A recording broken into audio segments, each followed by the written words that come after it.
Bienvenidos a Saber Rural. Qué bueno que estén ahí para compartir juntos todos los adelantos científicos y técnicos que le permiten a las distintas cadenas de valor seguir avanzando y mejorar. Y para comenzar este programa les proponemos hablar de sustentabilidad en el sector agropecuario para ver cómo integrando a la agricultura con la ganadería se puede mejorar la productividad. Con la expansión de la agricultura, la producción agropecuaria en Argentina registró una conversión de sus sistemas hacia la intensificación, incrementándose la competencia entre los cultivos y el ganado.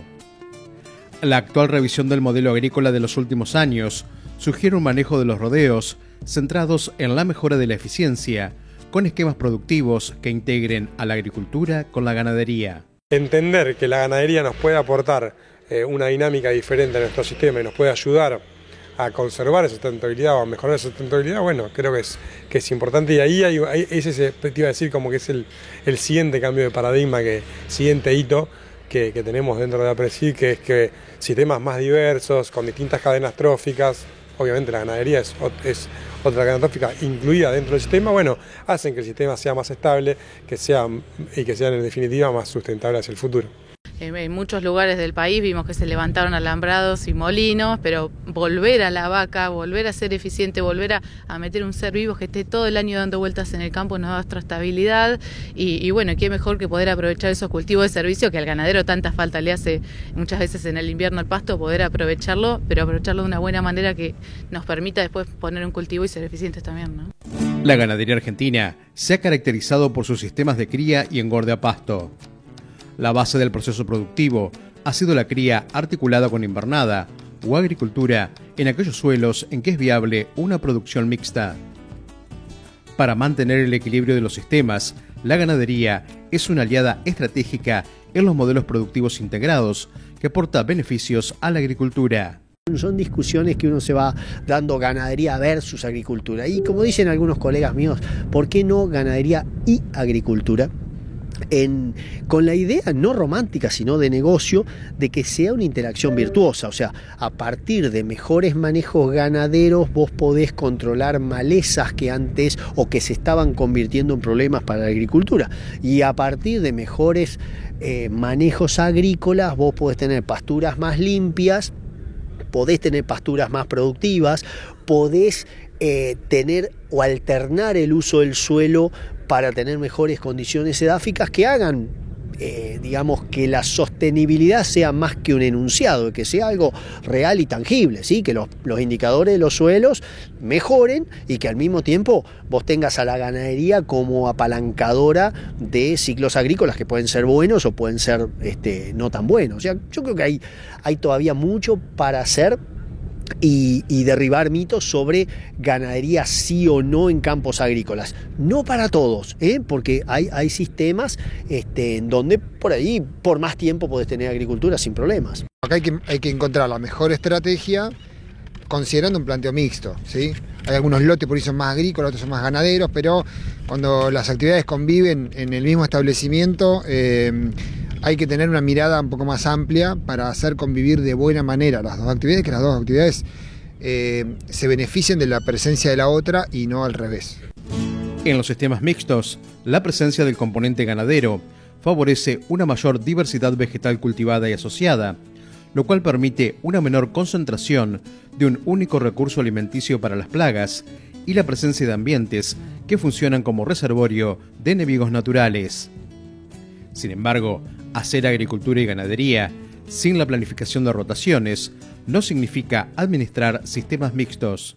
Yo podría tener la ganadería metida en un bajo, ¿sí? Y toda la agricultura en la parte alta y decir que tengo un sistema de ganadería y agricultura. Eso no, siempre hablamos de los sistemas mixtos en cuanto a que comparten el uso del suelo, ya sea en el mismo año o en años alternados. Pero ahí yo creo que prácticamente todas las regiones del país, inclusive la zona núcleo nuestra, tiene una capacidad de meter la ganadería.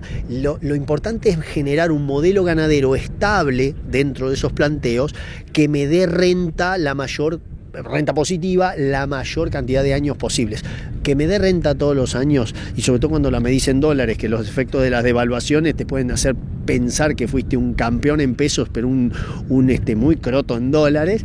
Eso, digamos, es lo que tenemos que ir a buscar. Estabilidad de los modelos más allá de récord de vuelta que después pueden derivar en despiste.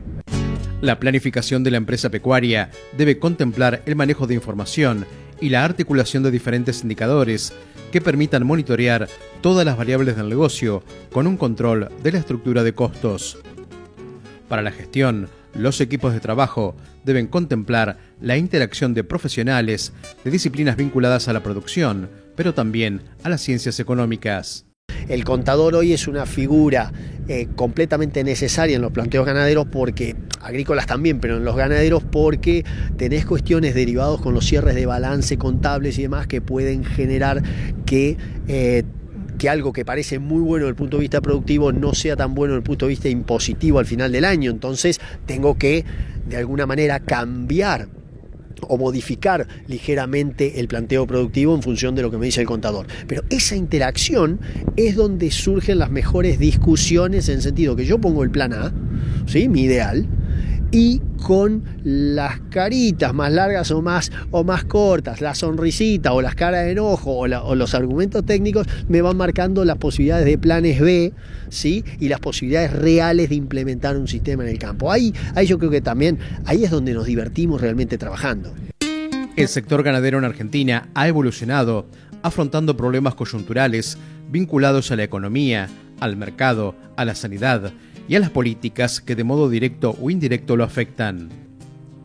Estos factores demandan gestión de la información y la articulación de diferentes indicadores que permitan monitorear todas las variables del negocio, evaluando diferentes escenarios y planes de acción. La ganadería tiene que darle más importancia a los indicadores básicos, pero en el sentido de lograr información. A esto nos referimos cuando decimos, sí, yo tengo el promedio de los 5 años anteriores con porcentaje de preñez. Perfecto, dame la variabilidad de eso, además, para saber si ese promedio representa a la población.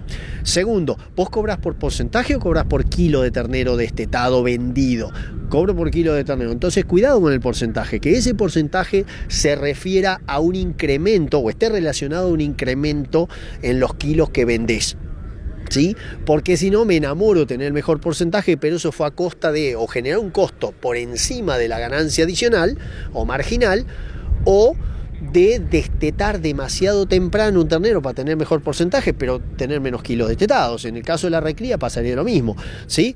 Yo cobro por cuántos kilos por hectárea produje en las recrías, sobre todo las recrías pastoriles, donde estoy pagando un costo de oportunidad. Aunque el campo sea mío, yo tengo que fijarme que lo podría alquilar para agricultura, si es un campo agrícola, o lo podría alquilar a otra persona, ¿sí? Aunque sea virtual esto, ¿no? O sea, que nunca se te haya pasado por la cabeza alquilar un pastizal natural, pero vos tendrías que decir, che, si es negocio para otro alquilarme el campo, o yo estoy ganando menos que lo que ganaría alquilando y tengo margen de mejora, ¿sí? O sé que me estoy perdiendo de algo. Los indicadores básicos, pero de vuelta, usarlos para tener información de calidad en cada campo, ¿sí? Al fin y al cabo, en la recría, en cría es cuántos terneros destetaste por cada 100 vacas que pusiste en servicio, ¿sí? Amén del preñez también y parición también, y cuántos kilos pesaban a cierta fecha, teniendo en cuenta que las fechas de destete varían y que entonces yo tengo que ajustar esos pesos de destete a una edad determinada de ternero para poder compararme con el año anterior. Y en el caso de la recría, pesada al destete, que es el final de la cría, ¿sí? O cuando los compré, y después pesada al 30 de junio, 15 de julio, dependiendo de que hayan pasado 75 días desde la pesada anterior, y después una pesada en primavera y una pesada al inicio del feedlot, que ya sería por ahí, en algunos casos en primavera, en otros casos en verano.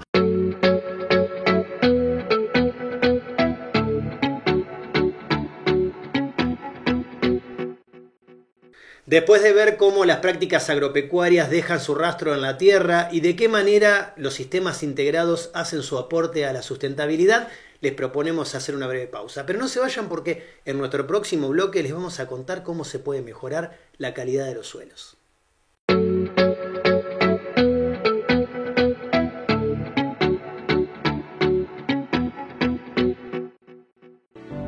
APRESID Regional Tandilia, hacia una producción eficiente y sustentable.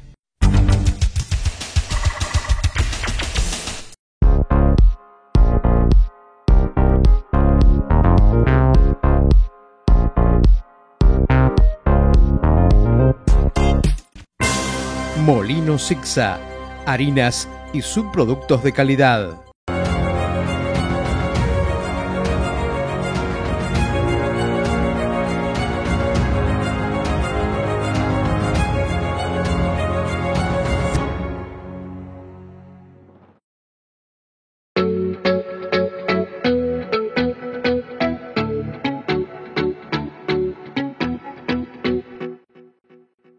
La salud y calidad de los suelos están estrechamente ligadas a su biodiversidad.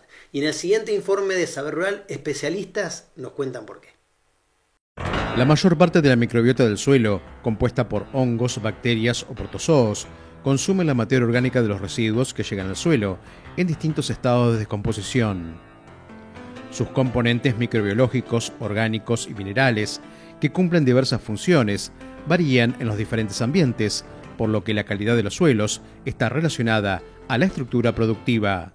Mucho hablan por ahí de la semilla o del cultivo, pero sin un buen suelo o un suelo adecuado para lo que vos quieras hacer, no tenés garantías de éxito. Y también se cree que es un recurso que está ahí y que siempre va a estar ahí, y lamentablemente las malas prácticas hacen que se vaya degradando, vaya perdiendo calidad, vayan perdiendo nutrientes, se vayan alterando las propiedades físicas y químicas originales, y después eso refleja en un mal resultado de lo que uno busca. Por eso me parece que es muy importante concientizar a la gente que el suelo tiene sus propiedades y sus capacidades. No podés hacer cualquier cosa en cualquier lugar. Hay suelos con cierta aptitud ganadera. En esta zona tenemos mucha tosca por ahí a baja profundidad, entonces si tu maceta es así chiquita, no podés pretender tener el agua y los nutrientes y todas las condiciones favorables para una producción muy óptima de cultivo. Para ello los suelos tienen una calificación según su aptitud, y bueno, yo creo que hay que respetarla. Desde un enfoque productivo, el suelo, los grupos de suelos, son el soporte de anclaje para las raíces y proveedores de agua y nutrientes para las plantas que crecen en ellos. El agua la necesitamos, es la principal limitante de los sistemas agrícolas. Y si nosotros esa agua tenemos una capa densa que el agua le cuesta penetrar, lo que hace, que bien siempre dice el Beto Quiroga, se tapa el radiador, y lo que hace es que el agua penetre más lento y empieza a bajar la conductividad hidráulica de ese suelo, empieza a bajar ese K de saturación, y lo que sucede es que esa agua no ingresa, queda demorada y se va perdiendo por escurrimiento, y esa lluvia que creíamos que estábamos contentos que había caído en nuestro campo, cosechamos poco. Así que a medida que empeoramos nuestra macetita, no solamente la tenemos que regar más veces, sino que cuando la regamos, poca de esa agua entra y mucha se va de nuestro sistema. La profundidad efectiva, que es lo que te va a permitir la acumulación de agua y la exploración de las raíces en búsqueda de nutrientes. El contenido de materia orgánica también es importante, porque en esta región, que originalmente había pastizales, partimos originalmente había muy buenos contenidos de materia orgánica, y ahora estamos viendo que se están perdiendo. Y la materia orgánica no solo es un aporte de nutrientes, sino que también es un agente que nosotros llamamos cementante. Te permite mantener la estabilidad de los agregados. Un suelo que pierde la agregación, o sea, los agregados en términos vulgares es el terroncito. Un suelo que pierde esa capacidad de mantenerse unidas las partículas, son muy susceptibles a una erosión eólica, hídrica, y pierde suelo, se pierde mucho suelo. Entonces conservar la materia orgánica también es importante. El pH del suelo también es importante, porque hay especies que son más adaptables, otras que no directamente no van a desarrollar en suelos muy alcalinos o en suelos muy ácidos, y hay que tener en cuenta que el aporte de muchos fertilizantes puede terminar acidificando el suelo. Hay suelos que por su génesis o su mineralogía, por ejemplo, si tienen sodio, son suelos alcalinos, Entonces tampoco vas a tener una buena producción. Por ahí son cuestiones que vos no la ves viendo el suelo, y eso te lo determina un análisis de suelo. Los estudios de laboratorio permiten determinar la capacidad de retener y transmitir agua, que dependen mucho de la textura, es decir, del tamaño de las partículas minerales o inorgánicas, y también del contenido de materia orgánica, que tiene su origen en los restos descompuestos y estabilizados de material muerto que llega al suelo. Los análisis de muestras de campo permiten caracterizar la oferta de nutrientes y la estructura de los suelos. Para quien desconoce su lote, una primera herramienta para saber dónde está parado. Conocer, como te digo, qué contenido de materia orgánica tiene, qué pH o qué salinidad, conductividad tiene, para saber qué puede producir o qué no. Te puede aportar un dato, por ejemplo, para determinar si estás compactando. Hay una determinación que se llama densidad aparente, que comparando las densidades aparentes de tu lote contra un suelo pristino, vos podés saber si estás compactando tu suelo. Podés ver a través de la pérdida de materia orgánica si el manejo que estás haciendo hay que hacer alguna corrección porque está siendo muy agresivo para tu lote, o por ahí un rastrojo que después se pastorea, entonces estás haciendo mucha extracción y muy poco aporte después, y eso se va reflejando en esta pérdida de contenido de carbono orgánico y efectivamente de nutrientes y de propiedades deseables. Para conocer la dimensión productiva de los suelos, los análisis de muestras de suelo permiten caracterizar la oferta de nutrientes esenciales para las plantas, como el nitrógeno y el fósforo. El productor lo que quiere es saber cuánto fósforo tiene y cuánto nitrato para, conociendo el costo elevado que tienen los fertilizantes, poder hacer una buena aplicación. En esta zona, por ejemplo, el fósforo, por naturaleza, está siempre en niveles bajos. Entonces, es una buena práctica que el productor, en la medida de sus posibilidades económicas, no solo aporte lo que va a llevarse el próximo cultivo, sino agregar un poquito más. Y eso lo estuvimos viendo a través del análisis de las estadísticas del laboratorio de los últimos 30 años, que tenemos datos. Estamos viendo que ha aumentado casi en 5 puntos o en 5 ppm la media de, al menos de los lotes de los productores que continuamente nos están trayendo muestras, lo cual es una muy buena señal, ese pequeño aporte que van haciendo, levantando los niveles de fósforo. Y bueno, el nitrógeno sabemos que es una molécula móvil, entonces es importante también conocer cuánto poder aplicar y en qué momento, porque lo que no se lleve el cultivo no solo lo perdés, sino que se corren los riesgos de contaminación de aguas subsuperficiales.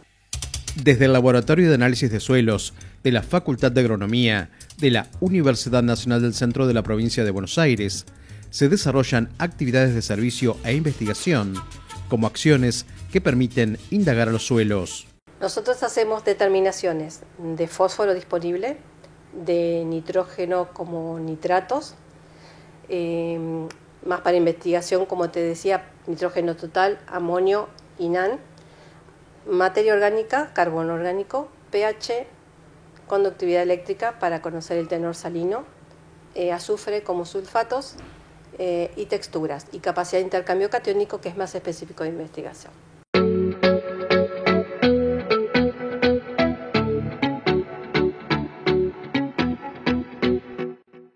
Les proponemos ahora hacer una breve pausa. No se vayan, que enseguida volvemos con mucho más Saber Rural.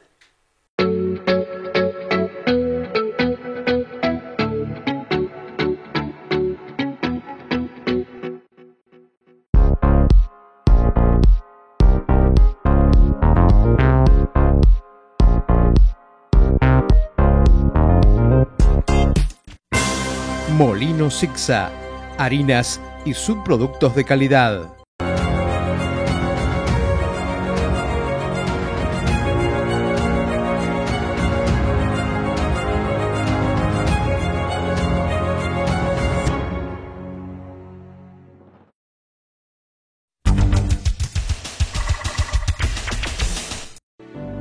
APRESID Regional Tandilia, hacia una producción eficiente y sustentable.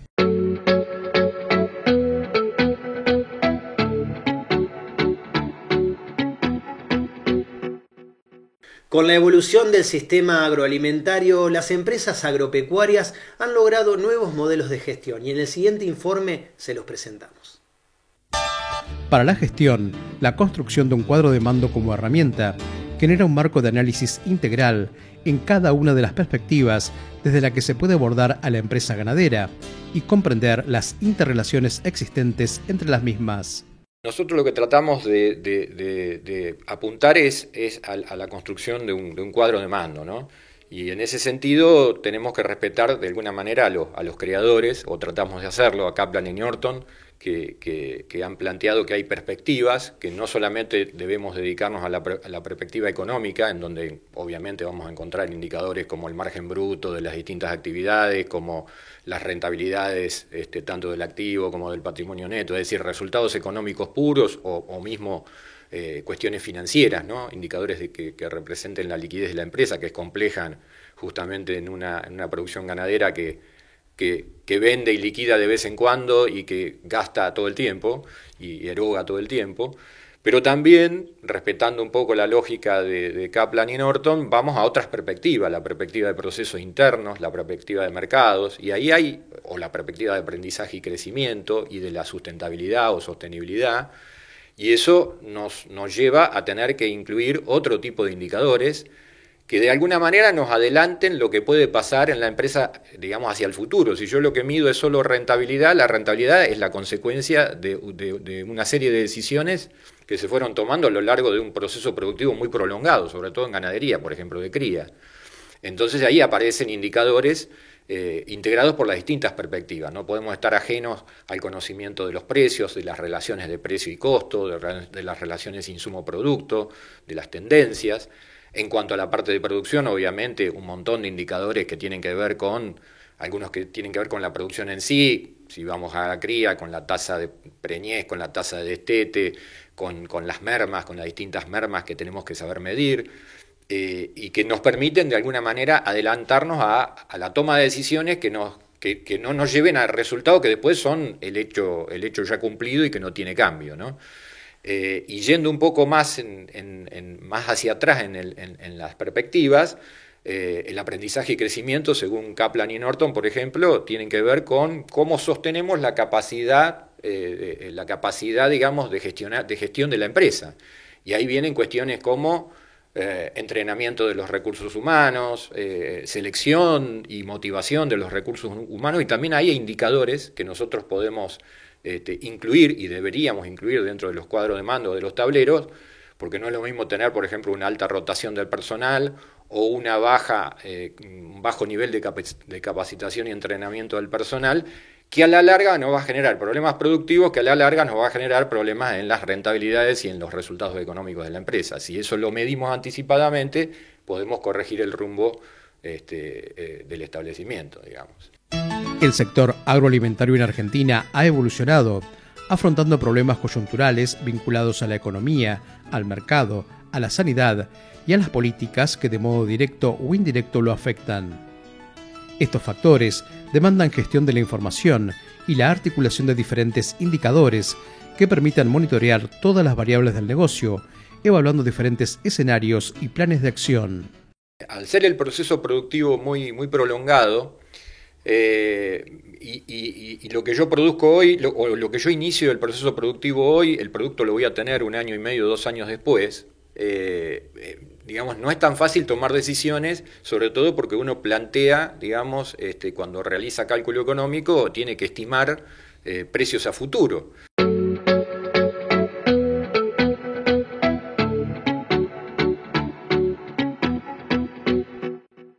La implantación exitosa del cultivo de trigo entre algunos factores está relacionada a su vigor. Y para ver de qué manera compartimos con ustedes este informe. Dado que no existen pruebas estándares de laboratorio que evalúen el vigor en lotes de semillas de trigo para las condiciones de la región centro-sur de la provincia de Buenos Aires, desde la Facultad de Agronomía de la UNICEN se está trabajando en el análisis de componentes que hacen al vigor. El enfoque que tenemos es tratar de llegar a alguna prueba de vigor seminal del trigo que nos permita utilizarlo y estandarizarlo a nivel de laboratorios. Hoy por hoy no existen pruebas totalmente recomendadas para el trigo, que sí existen para otras especies, y lo que maneja el productor es generalmente, y lo de gran utilidad en el productor y el gran uso que tiene el productor a través del laboratorio de semilla, es en el análisis de PG, del poder germinativo. Este poder germinativo lo que pasa es que presenta una situación en cuanto que si la semilla está deteriorada, pero no tanto como para determinar que no germina, hay un sector del deterioro donde empieza el deterioro, que es un deterioro normal que ocurre por una edad de la semilla, afectado además por la forma de almacenamiento que tuvo esa semilla, que se lo pierde la germinación. Quizás te da un alto poder germinativo, pero la semilla en sí está deteriorada, oculta ese deterioro. La idea es encontrar alguna prueba de vigor que nos permita ver este deterioro que oculta un poder germinativo que se hace en laboratorios de semilla.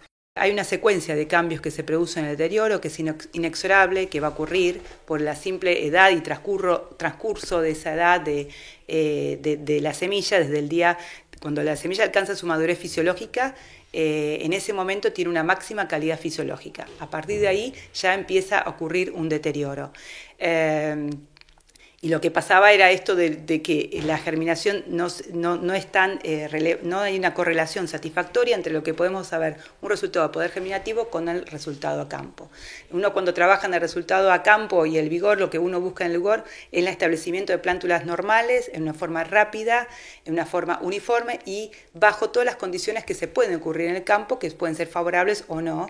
Y dentro de estas condiciones es donde tiene que ver la zona agroclimática de estudio, en nuestro caso el sudeste de Buenos Aires, que estamos en la zona triguera, en la zona de acá de Azul.